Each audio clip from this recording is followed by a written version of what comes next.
Buen día para la programación virtual de la Filbo busca subrayar la fuerza que tiene el libro para interpelarnos desde fuera de los confines que nos aíslan, pero también la vocación natural de las ferias a traspasar las fronteras que separan a unos de otros. El gesto de decir, aquí estamos, más allá de lo que encierra o limita, hace evidente una vocación de rebeldía de la cultura con la forma y la materia y su activismo resistente contra lo que nos atenaza de miedo en la realidad. Hacer evidente algunas de las maneras de responder a ese llamado es el reto que nos hemos planteado junto con los autores y actores de la cadena del libro invitados a la Filbo en Casa. En este evento, concebido por la Universidad de Caldas y por la Filbo, como parte de la alianza de Red Conversa, que tiene como objetivo divulgar la fortaleza de los fondos editoriales académicos del país, no solo en términos estrictamente universitarios, sino en relación directa con la problemática y debates en torno al individuo y a la sociedad, nos acompañan Mariluz, Pepe, Orlando Mejía y el editor de la Universidad de Caldas, Luis Miguel, a quien lo dejo para que presente a nuestros invitados. Gracias, María Juliana. Queremos agradecer en nombre de la Universidad de Caldas esta invitación a todos ustedes por acompañarnos. Estamos convencidos que son las palabras y son los libros aquello que nos une, sobre todo en todo momento. A José, a Orlando y a Mariluz por su generosidad de aceptar esta invitación. Pepe Gordon es novelista, ensayista y traductor mexicano. Su trabajo en los medios de comunicación fue calificado por Augusto Mentorroso como dignificante en los programas culturales de la televisión. Es creador y escritor de la serie Imaginantes, ganadora en el New York Film Festival y desde el 2007 conduce y dirige La Oveja Eléctrica, revista científica de ciencia y pensamiento del Canal 22, el Canal Cultural de México. Igualmente es autor de Sexto Piso. Orlando Mejía Rivera es médico, especialista en medicina interna, escritor e historiador de la medicina, profesor titular de Humanidades Médicas y Medicina Interna de la Universidad de Caldas. Ha publicado más de 20 libros en los géneros de novela, cuento y ensayo. Mariluz Vallejo es profesora de comunicación y directora de la maestría en periodismo científico de la Universidad Javeriana. Bienvenidos. Gracias. Gracias. Gracias, Luis Miguel. Bueno, buenos días. El tema de esta feria son las fronteras y de este panel, cómo atravesarlas lúdicamente para propiciar encuentros.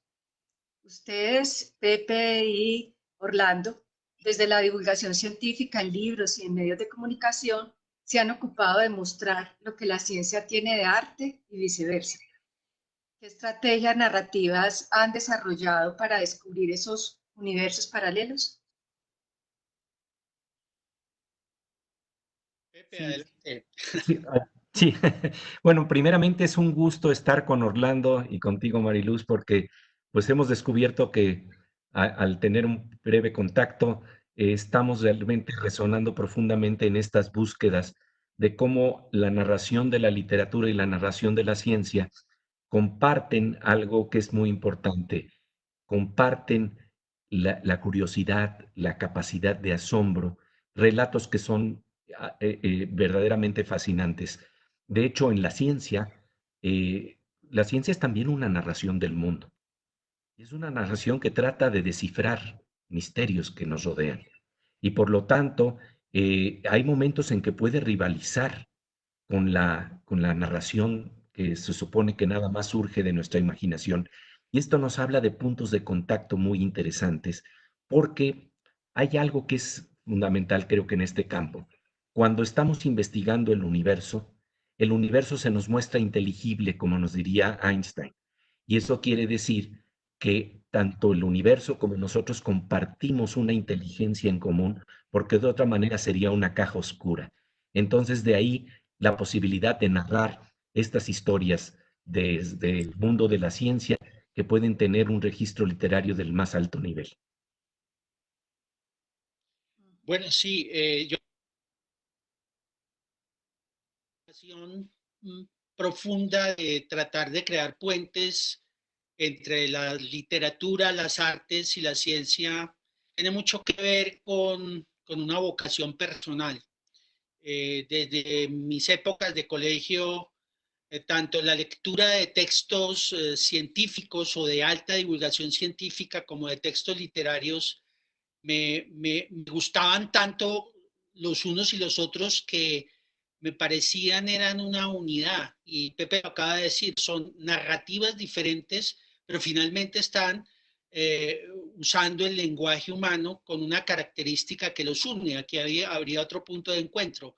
Y es que un buen divulgador científico tiene un lenguaje diáfano, logra transmitirle a personas que no son de su mismo campo, digamos, de especialización, y un gran narrador que narra sobre el corazón humano, sobre las honduras del cerebro humano, también tiene la inmensa capacidad de hacerse entender. Entonces, esos dos mundos me nacieron por vocación personal. Ya después, en un momento dado, tuve que escoger entre el campo literario y el campo de la medicina, y me fui por el de la medicina, pero esos nexos siempre han estado ahí. Quería terminar en este momento refiriendo que para mí fue muy importante encontrar un libro de un físico teórico y novelista a su vez inglés, C.P. Snow, que va a publicar una famosa conferencia en 1959 que se llama Las dos culturas.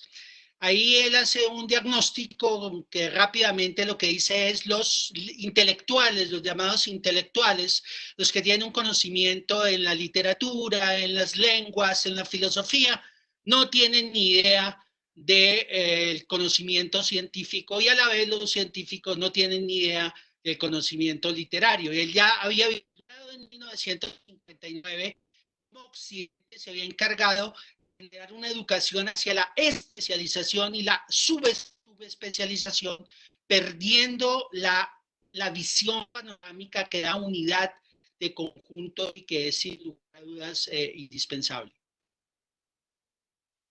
Muy bien, entonces ya empezamos a tocar como esos puntos de contacto.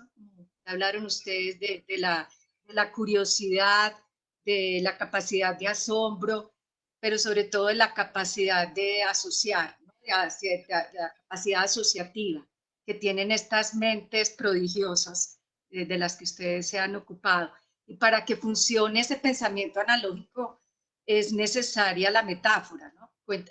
Hablemos del papel que juega la metáfora para correlacionar mundos en los relatos científicos literarios, y teniendo en cuenta que, como decía Pepe en un encuentro que tuvimos previo, metáfora significa mudanza.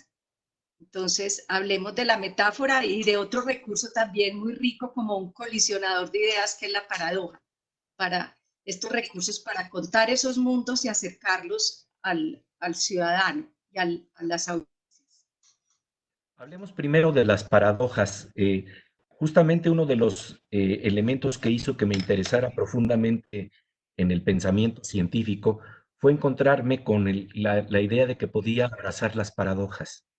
Las paradojas en la ciencia a veces se toman como una contradicción que va en contra de la razón.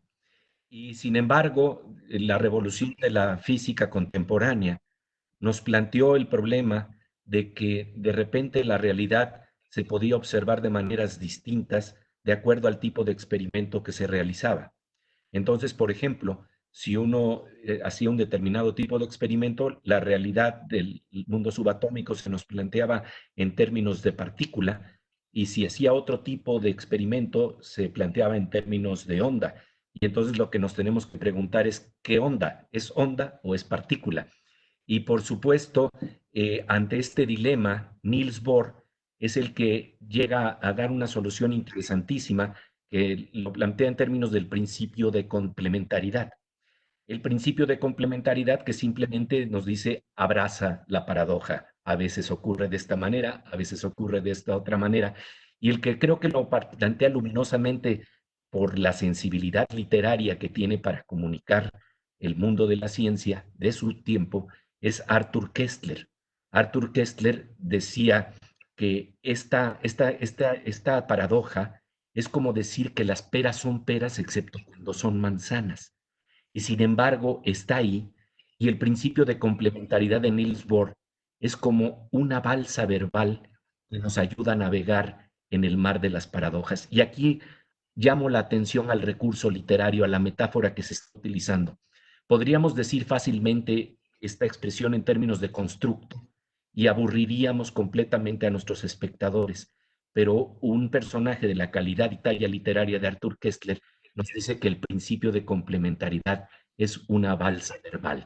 Aquí estamos usando perfectamente el concepto de metáfora que nos implica una mudanza de un mundo a otro mundo. En la ciencia, esta mudanza y conexión de conceptos se lleva a cabo a través de ecuaciones. En la literatura se lleva a través de metáforas. Y por supuesto, metáfora en griego quiere decir mudanza. Luis González de Alba, un divulgador de ciencia en México que ya falleció, planteaba que cuando por primera vez conoció Atenas, se descubrió admirado de la cultura tan grande que había en Grecia, porque circulaban unos grandes camiones que decían metáfora, eran camiones de mudanza. Y lo que hacen las buenas metáforas nos dan la oportunidad de conectar mundos. Y bueno, sí, sí. No, yo agregaría a lo que Pepe ha dicho muy bien, es lo siguiente. Pepe tocó ahora el ejemplo de la física cuántica y sin lugar a dudas, la física cuántica representa desde comienzos del siglo XX incluso un nuevo paradigma. Y ese nuevo paradigma de alguna manera incorporó una lógica que deja de ser una lógica clásica. Entonces, las paradojas tienen otro papel en la física teórica porque el principio del tercer excluido y el principio de contradicción deja de ser el referente exclusivo donde se mueven los científicos de la cuántica. Ya Pepe habló muy bien del principio de complementariedad y el fenómeno de la luz como onda o como partícula. Pero además agregaría algo más. En ese proceso de conocimiento de la física teórica, estos investigadores necesariamente tuvieron que recurrir a la literatura. Miren lo interesante, otro punto de contacto, porque las metáforas y los lenguajes de la imaginación estaban también en las grandes obras literarias y hay que nombrar de distinta manera o de nuevas maneras hechos paradójicos como el del principio de complementariedad y otros. Y voy a poner un ejemplo que me parece ha sido muy bello en esta relación entre ciencia, literatura y arte. Hablemos del gran físico teórico Murray Gell-Mann. Murray Gell-Mann ganó el premio Nobel en el año 1969 precisamente porque va a ser el primero en plantear estas estructuras subatómicas que conforman los protones y los neutrones, es decir, los que conocemos hoy como quarks. ¿Qué pasó?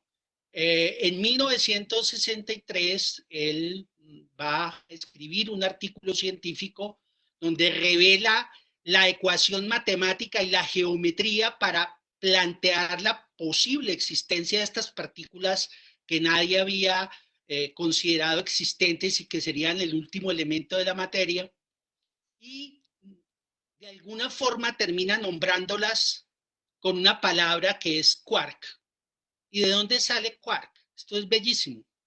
Quark sale de la novela de James Joyce, Finnegan's Wake, que va a ser la novela más compleja que para algunos críticos de la literatura inaugura una especie de mundo paralelo autónomo, Finnegan's Wake, porque Finnegan's Wake es la historia de alguien que entre el duermevela está soñando y está hablando y está lleno de neolenguaje. Es una novela casi legible, tanto en inglés y las traducciones son imposibles, aunque tenemos una traducción en español. Y ahí hay Porter, que es el personaje central, que es un tabernero, va a decir en una parte 3 quarks por Monster Mark. Realmente no era muy claro. Quark podría significar, el mismo Murray Gell-Mann lo dice, al graznido, una onomatopeya al graznido de las gaviotas, pero también significa requesón en alemán. Bueno, en últimas, quark es una palabra imposible de ser identificada con la lógica clásica o con los parámetros de la gramática clásica, y sirve a Murray mal para usar unas partículas que todavía no se sabía que existían. Miren ustedes ese punto de encuentro tan maravilloso a través de la imaginación. Ahora, no es gratuito. Murray Gell-Mann era un gran investigador, pero era un hombre de una inmensa cultura. De hecho, Gell-Mann termina su vida dedicado más al rescate de las lenguas humanas, de la complejidad de las lenguas humanas, y nos va a dejar un libro de divulgación científica extraordinario, pues que yo recomiendo a quienes no lo conozcan, que se llama El quark y el jaguar, sobre lo elemental y lo complejo. Entonces, ahí está otro ejemplo de la unión de las metáforas, de las paradojas, en un nuevo paradigma que indudablemente es un paradigma de complejidad y un paradigma de lo que decíamos ahora de una epistemología transversal, donde distintos campos que siguen siendo muy especializados requieren de otros campos del conocimiento para incluso comprenderse a ellos mismos, como es el ejemplo que acabo de poner. Bueno, y ya que empezaron a hablar de sus afectos entre científicos y literatos, para atender puentes entre la ciencia y los ciudadanos, ustedes han convertido a grandes científicos en personajes cercanos, diríamos como de andar por casa. ¿Cómo ha sido el proceso creativo que han realizado? Y en especial quisieran hablar de uno de esos personajes fascinantes del mundo de la ciencia o de la literatura, o que trasiegan entre ambos, como pienso en un Borges cuando habla Pepe de Borges, o de Cortázar, y de Fleming cuando hablas tú, Orlando. Sí, hay varios personajes desde el campo de la ciencia. A mí me interesa mucho George Smoot, Premio Nobel de Física, quien hace investigación en las fronteras del conocimiento del universo. Estamos hablando de las fronteras de la ciencia y del arte. Y entonces él investiga lo que le llaman radiación cósmica de fondo, que ocurre 380.000 años después del Big Bang, cuando el universo es muy temprano. Y entonces él nos plantea algo que me parece fascinante.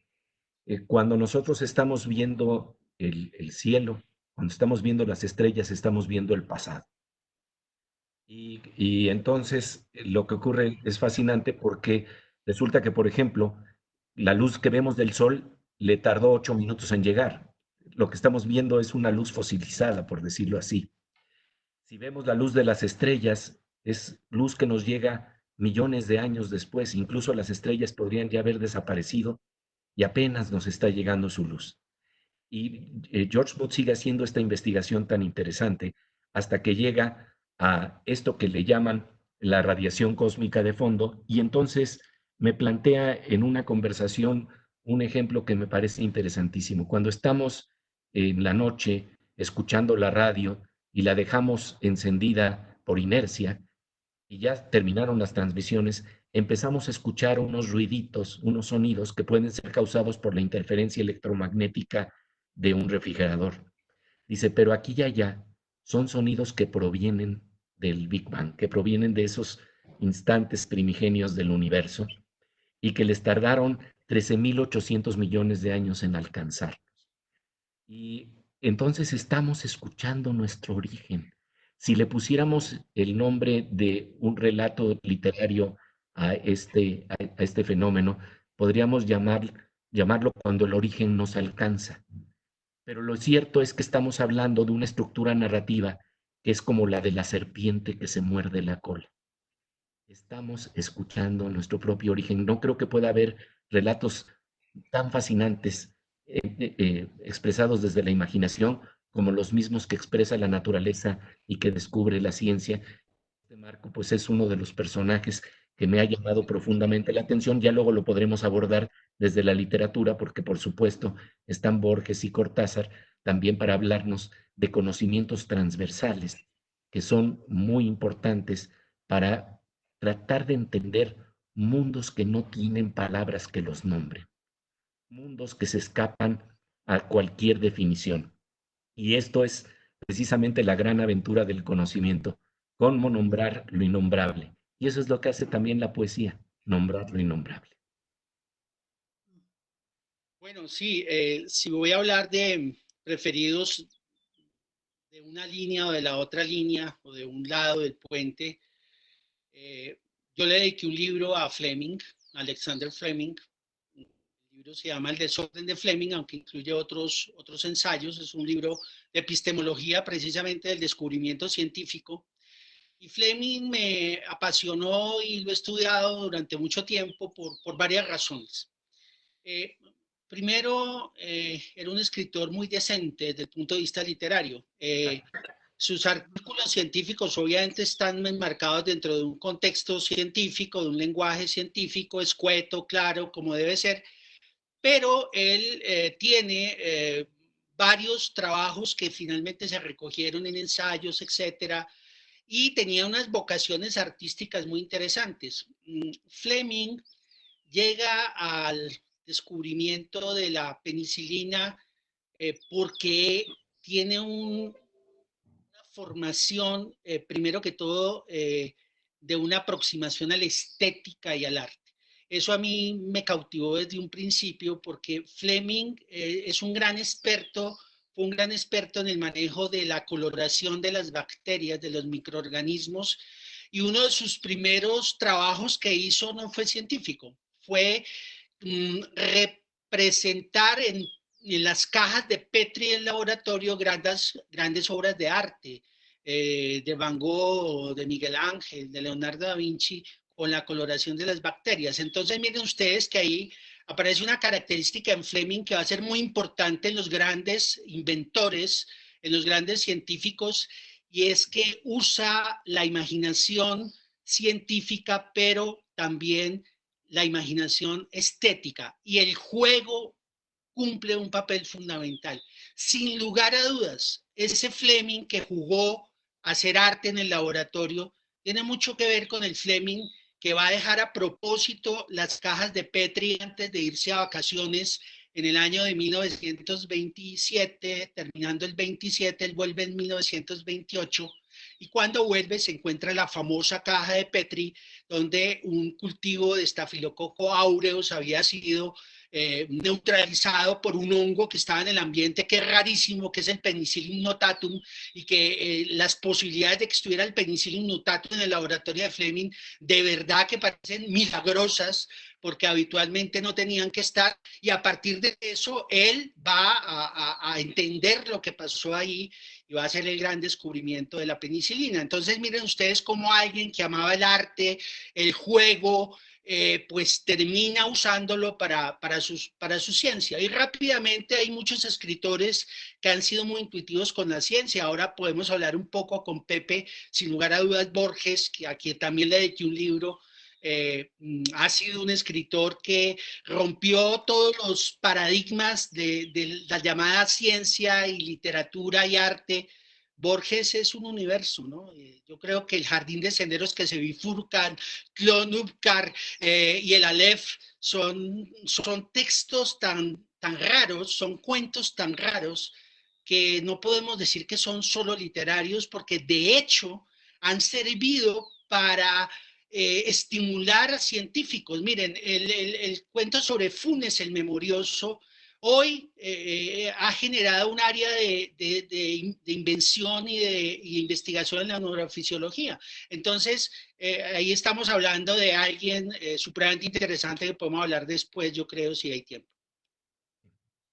Sí, maravillosas esas correspondencias de la ciencia y la literatura. Entonces, ya que habló Orlando de su último libro, que le publicó la editorial EAFIT el año pasado, y el último de Pepe, El inconcebible universo, Sueños de unidad, yo después de leerlos, me topé con dos especímenes que ustedes mencionan ahí, que son los sinestésicos, habla Gordon de ellos, y los serendípicos, habla Orlando, que corresponden a las mentes más creativas. Entonces, ¿cómo pueden ustedes describirlo? ¿Cuáles son esos rasgos característicos para que podamos nosotros, desde este otro lado del puente, cubrirlos? Y nomás anticipo que, por ejemplo, Gordon, a mí disfruté mucho, porque soy cortasariana, cuando dijo que gracias a su condición de sinestésico, Cortázar descubrió los cronopios. Sí, bueno, esto es muy interesante, porque de lo que estamos hablando es también del instrumento con el cual nos podemos asomar a conocer el mundo, a conocer las palabras a través de la literatura, los sentimientos más finos que están detrás de las palabras, los registros de silencio más sutiles que envuelven a las palabras y que un poeta lo va a poder comunicar. Hablarnos del mundo de posibilidades que están flotando alrededor de una palabra, alrededor de un personaje en torno a la condición humana, creo que es fundamental. Pero bueno, eso también se aplica a tratar de investigar el mundo externo. Y el instrumento que tenemos para hacer ciencia, para conocer y para extender nuestros sentidos a través de la ciencia, es precisamente nuestro cerebro. Y nuestro cerebro a veces no lo conocemos en plenitud. Y resulta que hay un fenómeno en la neurociencia que se conoce como sinestesia, que tiene que ver con la posibilidad de percibir más allá de lo visual otros sentidos que andan rondando la experiencia que tenemos. Dicho de otra manera, cuando vemos a una persona, estamos en ese momento privilegiando el sentido visual y los otros sentidos tienen, digámoslo así, el volumen más pequeño. Pero hay algo de sabor y hay algo de color que está ahí presente, aunque todavía no lo percibimos. Sin embargo, hay personas que han tenido una habilidad que se conoce como sinestesia, que permite que el volumen de todos los sentidos esté acompañado al mismo tiempo al sentido primordial con el que estamos asomándonos a ver las cosas. Entonces así se podría, por ejemplo, saborear un color. Ese es el privilegio de los sinestéticos. Y en este marco, uno de los grandes sinestéticos, me queda claro por un ejemplo que él da, es Julio Cortázar, que narra cuando eh, asiste a un concierto de Stravinsky, en el intermedio, cuando todos se van a tomar el café, él se queda en esa sala que había estado permeada de la belleza de la música y entonces empieza a percibir, y así lo describe, una especie de globitos de color verde muy amigables y dice, y sabía que se llamaban cronopios. ¿De qué estamos hablando? De que hay la posibilidad de refinamiento de la percepción. Entonces, eso en cuanto a los sinestésicos. Por el otro lado, lo que es inquietante también es la serendipia. La serendipia que habla de un fenómeno más profundo que tiene que ver con la sincronicidad, que tiene que ver con el hecho de que hay veces que tenemos claramente la percepción de ciertas correspondencias entre mundos internos y mundos externos, y que cuando en un momento dado estamos buscando un libro en nuestros estantes y no lo encontramos, de repente el libro cae y es justamente el que estábamos buscando, y a este fenómeno que por supuesto le pasa más a más gente de la que nos imaginamos. Arthur Koestler le llamaba los ángeles enciclopédicos, pero es un fenómeno de sincronicidad. Pero este fenómeno de sincronicidad además es hermosamente descubierto, investigado por la poesía. El gran Álvaro Mutis, poeta colombiano, decía, los emisarios que tocan a tus puertas, los emisarios que tocan a tus puertas, eh, eh, tú no lo sabes, pero de alguna manera tú los llamaste y no lo sabes. Los emisarios que tocan a tus puertas, tú mismo los llamaste y no lo sabes. Y entonces, ¿qué quiere decir esto? Que de alguna manera el fenómeno de la atención, la brújula de la atención que también estaba tan presente en Cortázar, es clave para generar este tipo de fenómenos que les llaman fenómenos de sincronicidad o de serendipia. En México le llamamos chiripada, algo que parece que ocurrió de manera casual y que sin embargo parece tener los más finos de conexión. Sí, realmente la serendipia, primero la palabra ya es una aventura que une dos mundos. La palabra como tal, serendipity, es una palabra que acuña por primera vez un crítico de arte, novelista, Horacio Walpole, inglés, finalizando el siglo XVIII, para hacer alusión a una historia que recuerda muy mal y que pertenece fundamentalmente a las Mil y una Noches, de tres príncipes de Serendipo que les preguntan por un caballo que alguien se robó aparentemente y ellos describen, el cuento original es un camello, después hay variantes sobre el caballo, describe que ese camello estaba cojo, que le faltaban los dientes superiores, que estaba cargado de miel, etcétera, y piensan que ellos mismos se robaron el caballo, pero después argumentan cómo con pequeños detalles ellos logran llegar a eso. La palabra serendipia como tal, como dijo Pepe, habla de un encuentro azaroso, o sea, por casualidad. Sin embargo, en el campo de la ciencia hay un autor que es un famoso fisiólogo, fue un famoso fisiólogo, Walter Cannon, quien en 1945 escribió un libro de serendipias científicas y da al campo de la serendipia un papel muy importante en el contexto de descubrimiento científico.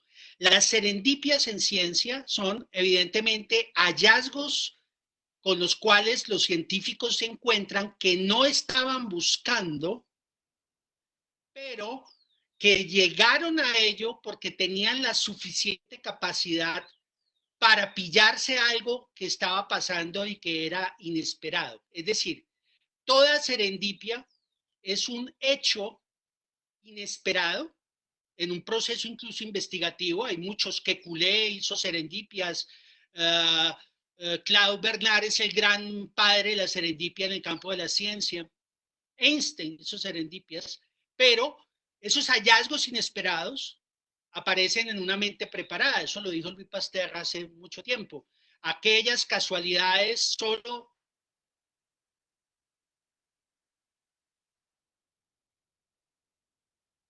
que puede significar una nueva vía de conocimiento. Entonces, ¿qué hay detrás de la serendipia? Es un campo que, lo dijo ahora Pepe, tendría que ver con lo que se conoce como principio de sincronicidad. Es un campo poco explorado.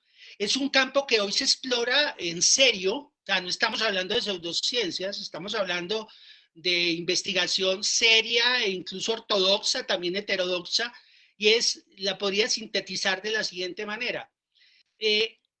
La racionalidad nos permite generar hipótesis y dependiendo del campo, si es el laboratorio, tratamos de comprobar esas hipótesis, por decir algo, pero a veces aparecen elementos dentro de esa investigación que nadie los esperaba. La mayoría de los investigadores dicen, el experimento falló, vamos a volver a arrancar.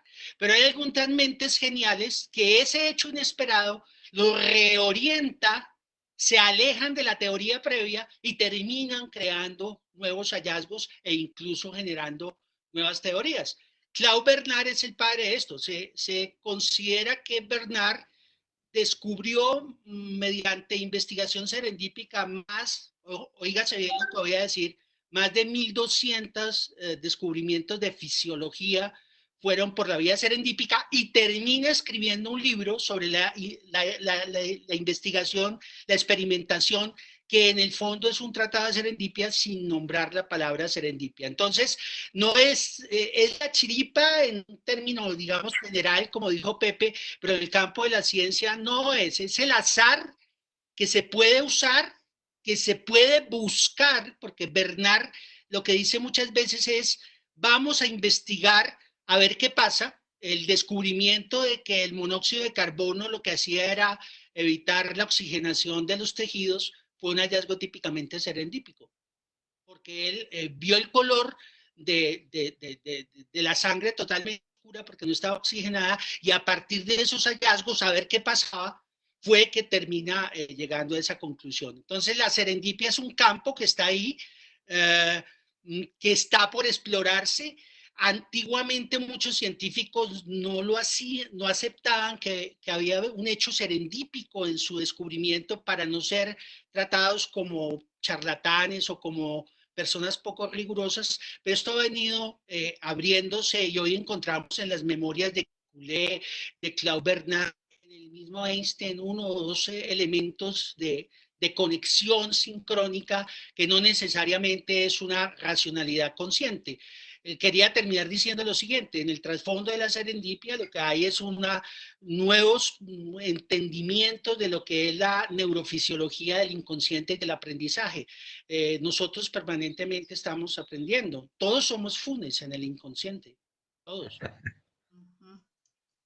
Muy bien, incluso tú mencionas lo de patrones epistemológicos, Orlando, como que rigen la serendipia. Y como tú haces una epistemología, también Pepe trajo ese concepto de la epistemología transversal, que me parece fascinante porque supone la hibridez metodológica, ¿no? El que todo tiene que ver con todo, cierta anarquía en el método necesaria para romper fronteras. Hablemos un poco de ese concepto, Pepe, cómo también atraviesa tu obra. Sí, fíjate, lo que acaba de plantear Orlando está muy claro en términos de esto que planteaba el gran Álvaro Mutis, los emisarios que tocan a tus puertas, tú mismo los llamaste y no lo sabes. ¿Qué quiere decir? Que aunque parece azaroso, hay algo de un fenómeno de atención, de una predisposición, de una mente despierta para captar estos hilos. Y esto implica ruptura de paradigmas, ruptura de formas de ver las cosas.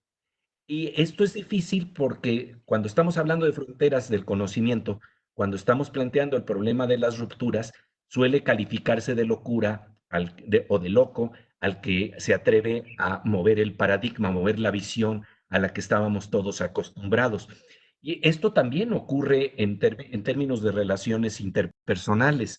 Esto se llama etiquetar a la otra persona y quitarle con ello toda la riqueza e interioridad que podría tener. Entonces, cuando vamos cruzando estos conceptos, estas ideas de cuáles son los límites en los que nos movemos en ciencia, pero también al tratar de describir a un ser humano, llegamos a cuestiones muy, muy importantes. Por ejemplo, cuando nos etiquetan, ¿cómo nos desmarcamos de eso?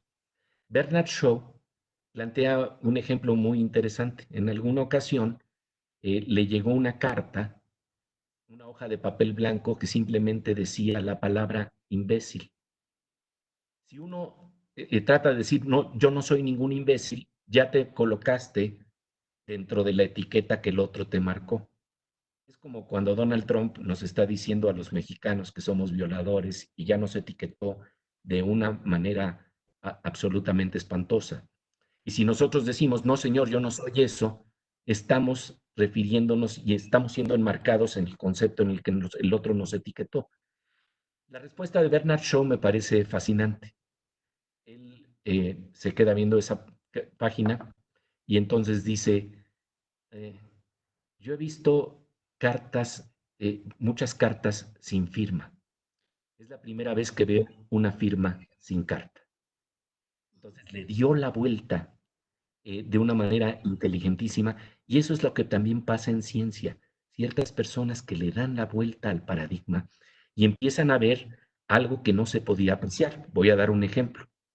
Lo que pasa precisamente con Einstein, que fue tan revolucionario en ciertos campos del conocimiento, es de hecho una de las mentes fundamentales para entender la nueva cosmovisión que tenemos, y sin embargo estaba cerrado al mundo de la física cuántica.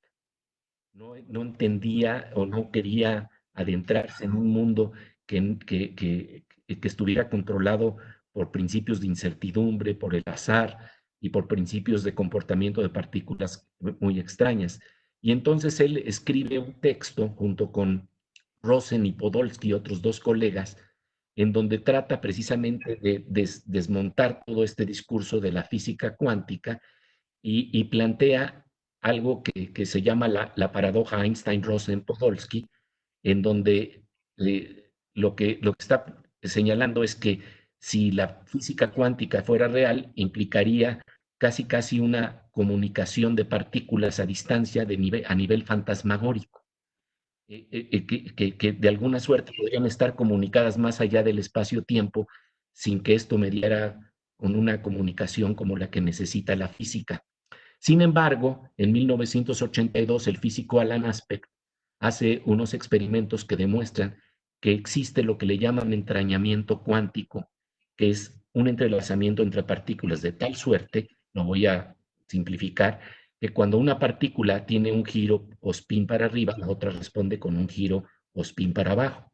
Pero entonces, si hacemos un experimento en donde estas dos partículas estuvieron en comunicación, pero luego las separamos y una está en Colombia y otra está en México, cuando se mide la partícula de Colombia y ella tiene el giro para arriba, la de México responde con un giro para abajo, con una comunicación que rebasa todo lo que nosotros entendíamos de la posibilidad de comunicación a través de un medio físico. Y entonces, claro, esto no le gustaba a Einstein, pero sin embargo se descubre, y me acuerdo que cuando estuve con uno de los grandes investigadores del Instituto Weizmann en Israel, él está estudiando precisamente este fenómeno de entrelazamiento cuántico, y entonces yo le dije, ¿sabía que en México tenemos una canción para nombrar este fenómeno? Y ya le empezó a dibujar la sonrisa en los ojos, y entonces le dije, mire, la canción dice así. Dicen que la distancia es el olvido, pero yo no concibo esta razón. Es decir, estamos hablando de un bolero cuántico, algo que no se podía imaginar y que sin embargo allí está como una expresión de la naturaleza y lo que tenemos que hacer en vez de cerrar los ojos es abrir la mirada, hacer las investigaciones científicas sistemáticas y rigurosas que pueden comprobar este fenómeno y me parece que verdaderamente esto es algo asombroso porque rompe las fronteras de lo que se conocía como ciencia y también rompe los límites de la forma en que nosotros concebimos la realidad. Y esto nos va a llevar también a una poesía que tiene también que ver con estas delicadezas más finas que ya había captado, por ejemplo, Borges o que ya había captado Cortázar. Cortázar nos habla de la brújula del azar cuando está en la novela Rayuela buscando a la maga. No se citaban, sabían que se iban a encontrar azarosamente porque estaban abiertos a este mundo de coincidencias significativas que de alguna manera se expresan a través de nuestras vidas en la literatura, se recogen y que se expresan también en la ciencia sin que tengamos que equipararlas, sino simplemente constatar que dos fenómenos extraños de correlación están ocurriendo en ambos mundos, en el de la ciencia y en el de la literatura, en el de la experiencia que vivimos. Eh,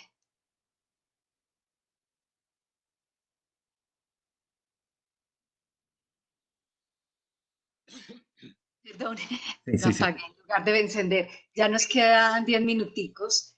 Como ustedes han podido escuchar, nuestros invitados tienen mucha cercanía. Ellos al comienzo decía Pepe que estaban cortados con el ministro que están descubriendo todo lo que tienen en común en su obra y en sus inquietudes.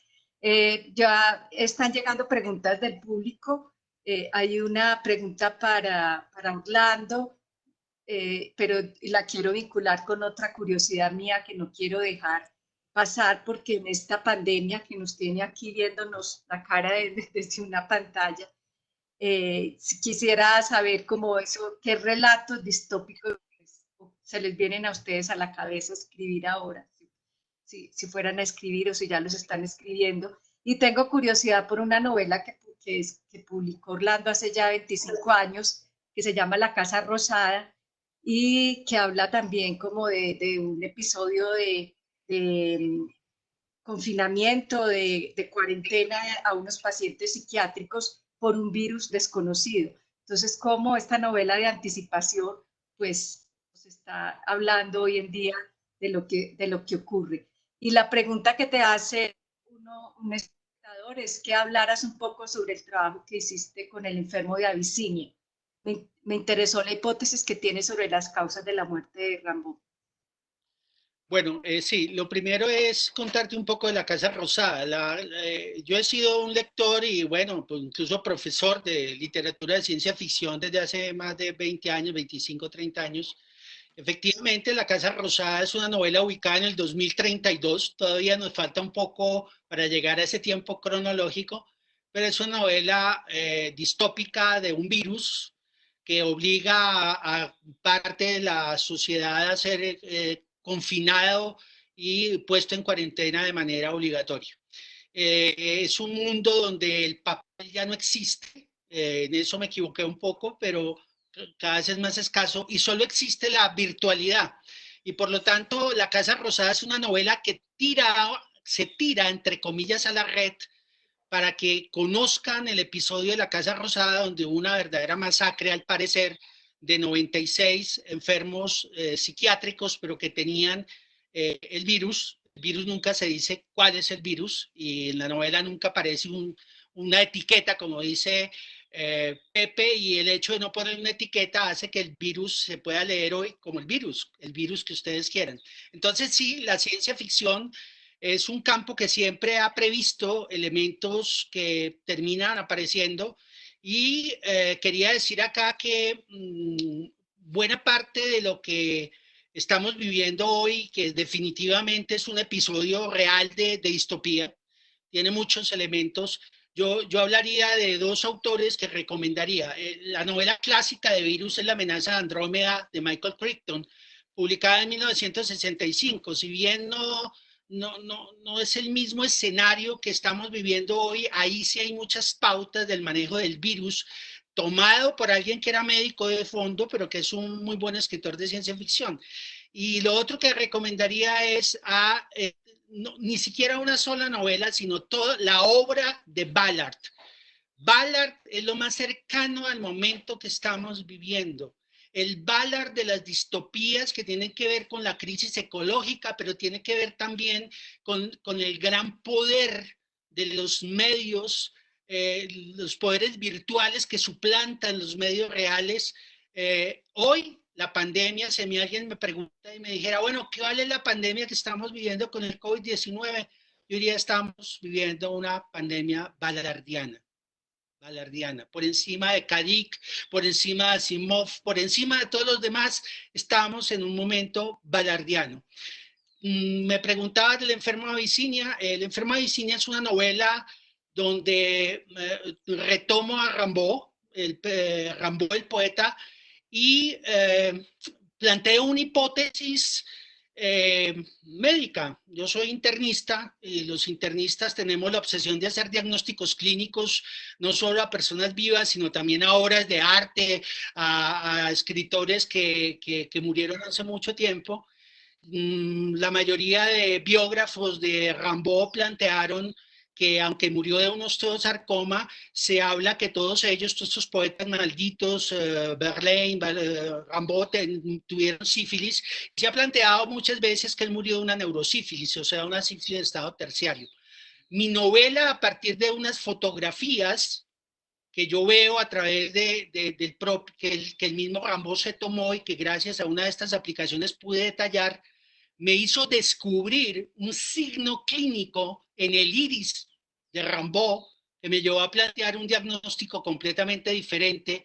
Me dediqué 10 años a investigar testimonios, lo iba a escribir como un ensayo casi que científico y dije, no, lo voy a volver una novela, pero no les voy a contar porque lean la novela. Ahí está la hipótesis. Buenísimo. Y bueno, yo lo que quisiera apuntar en este marco es que lo que estoy trabajando es un proyecto que se llama precisamente Colisionador de Ideas, porque lo que estoy jugando hoy en día es qué pasa en un día después, qué pasa un día después de la pandemia. Y entonces, como nunca encuentro que los pensamientos de vanguardia de la ciencia entreverados con la poesía tienen el potencial de comunicarnos ideas importantísimas que pueden transformar lo que nosotros vivimos. El conocimiento tiene poder organizativo, decía Sam Pitroda, uno de los fundadores de las telecomunicaciones en la India. Pero lo más interesante es que plantea que no es nada más el conocimiento en sí, sino compartir conocimiento es lo que tiene poder organizativo. Y en este marco, entonces, estamos hablando de ideas audaces que van a transformar las formas en que generamos nuestras energías, las formas en que conocemos los paradigmas más profundos de la ciencia que modifican las tecnologías que tenemos. Y para finalizar, yo quisiera plantear algo que tiene que ver con estos tiempos y que también se relaciona con la literatura. Como bien dijo Orlando, la literatura de Ballard puede ser una gran referencia de lo que estamos viviendo en estos momentos.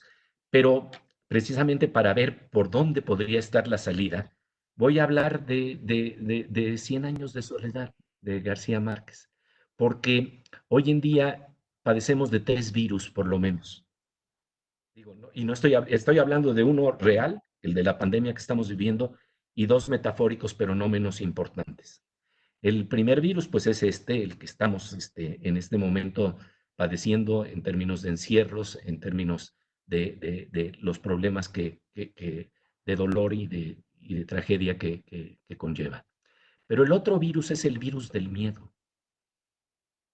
Miedo es natural que todos lo tengamos, pero cuando se vuelve descontrolado, entonces estamos ante la imposibilidad de contestar de manera más inteligente. Yuval Harari, un gran historiador, planteaba que el problema no es tan solo de las estrategias de confinamiento que son necesarias e importantes en estos días, sino que requieren también una estrategia de democratización de conocimiento y de información. Noticias falsas para no lograr ligarnos a cosas que ya crean pánico y que permiten luego pensar en soluciones autoritarias como algunos gobiernos lo están proponiendo. Y el otro gran virus es un virus que ya teníamos desde hace tiempo. Creo que Orlando de una manera muy inteligente nos hizo alusión de que ya hay un virus que por ahí está presente, porque es, en este caso, yo lo quiero identificar como el virus del olvido, que aparece precisamente en la novela 100 años de soledad, en la peste del olvido y del insomnio, en Macondo. Nos cuenta García Márquez cómo con este virus, con esta peste, con esta epidemia, lo que empieza a ocurrir primero es que se empiezan a borrar las memorias de la infancia. Y entonces para tratar de recordar luego los nombres de las cosas que se nos empiezan a olvidar, los tenemos que marcar y tenemos que decir, esta es una mesa, esta es una silla, pero luego resulta que se nos olvida también eso y se nos olvida para qué sirve. Y entonces con una cierta ironía y humor, entonces García Márquez nos dice que a las vacas les colocaban un letrero que decían, esta es una vaca para dar la leche se hierve y luego se toma café con leche, para que no se nos fueran olvidando las cosas, sus nombres y sus funciones, pero va progresivamente corroyéndonos este virus del olvido hasta que llega un momento que perdemos conciencia de nuestro cuerpo y perdemos conciencia de nuestro ser. Entonces yo creo que del fondo, esta gran reflexión que estamos haciendo en torno a los poderes de la ciencia y el arte para traspasar las fronteras, tal vez nos pueda llevar a traspasar la frontera de dónde hemos estado delimitados en nuestra memoria y en nuestra capacidad de relacionarnos con nosotros mismos y con los demás. Hemos estado viviendo el virus del olvido y tal vez estas invitaciones que tenemos en todas partes de regresar a casa, de quedarse en casa, quiera decir volver a casa. Y volver a casa es precisamente recuperar los poderes del conocimiento, de la imaginación y de la memoria para enfrentar las crisis que vivimos.